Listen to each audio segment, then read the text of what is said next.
চলে এলাম তোমাদের জন্য আরও একটা নতুন রেসিপি নিয়ে। তো আমার আজকে রেসিপি ছোলার ডাল। এই ছোলার ডালটা এত ভালো খেতে হয়, রুটি বা লুচি যার সঙ্গেই খাও অসাধারণ লাগবে। তো চলো রেসিপিতে চলে যাই। ছোলার ডালটা রান্না করার জন্য এখানে আমি 300 গ্রাম ছোলার ডাল নিয়ে নিয়েছি। ডালটাকে একটু ভালো করে ধুয়ে নেব।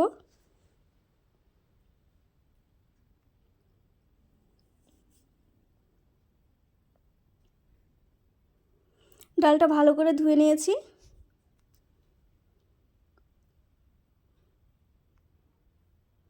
এবার এখানে প্রেসার কুকারে ডালটা দিয়ে দিলাম আর জল দিয়ে দেব।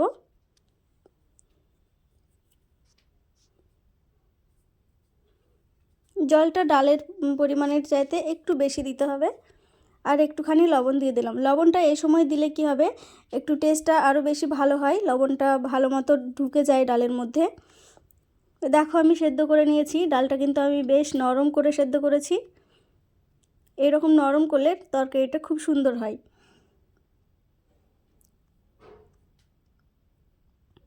এবার এখানে কড়াই বসিয়ে দিয়েছি। কড়াইতে তেল দিয়ে দিচ্ছি।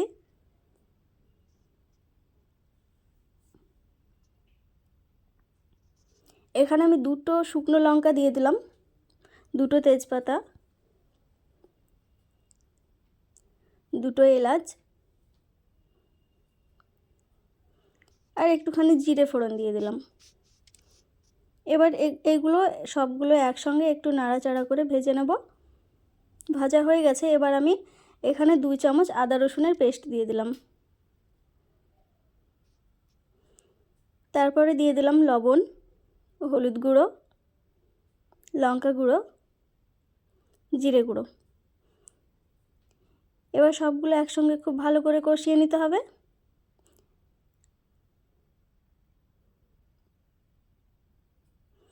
কষানো হয়ে গেছে। এবার আমি ডালটা দিয়ে দিচ্ছি।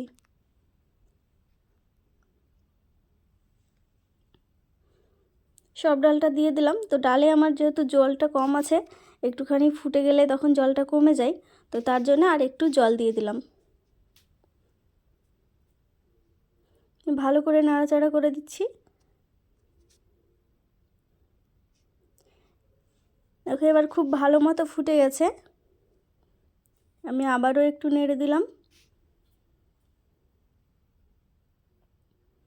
এবার এইখানে একটুখানি চিনি দিয়ে দিলাম। চিনিটা দিলে টেস্টটা অনেকটা বেড়ে যায়। আর এখানে 2টো কাঁচা লঙ্কা আমি কেটে দিয়েছি।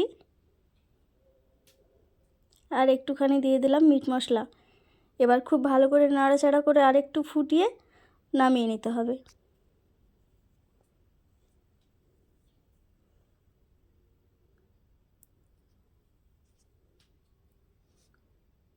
দেখতে পাচ্ছ ডালে একটুখানি হালকা হালকা জল আছে। এই জলটা না থাকলে কিন্তু ডালটা আরও বেশি ঘন হয়ে যাবে ঠান্ডা হয়ে গেলে। তার জন্য একটু ঝোল ঝোল মতো রেখে দিয়েছি।